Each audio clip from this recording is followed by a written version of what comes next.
Hurdle of a decade-long compensation claim battle. 17-year-old Shamsu undergoes a DNA test to prove he's a victim of a failed drug trial by the pharmaceutical company Pfizer that happened 15 years ago in Kano State, Nigeria. 11 children were killed and several more injured when Pfizer tested out a drug called Trovan on 200 children. The drug was supposed to treat a deadly regional outbreak of meningitis. Pfizer agreed to pay $75 million in compensation in 2009, but they introduced DNA testing as part of the process for qualifying for the payment. Back at home, survivors like Shamsu, who was crippled, and their families feel the DNA test is designed to deny them of the compensation money. Many say they've already provided Pfizer with documents proving their children were part of the trial.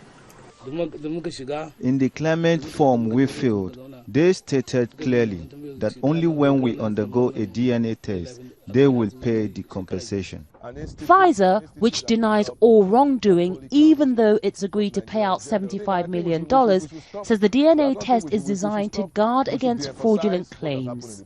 As we're talking, we've collected samples from 547 people, and only 200 people participated in the study. So what do? But many of the victims are poor and illiterate. They don't understand what DNA testing is and fear it's another attempt by Pfizer to make them guinea pigs in a new drug trial. Some victims abandoned their claims when DNA testing was introduced as a condition of receiving payment.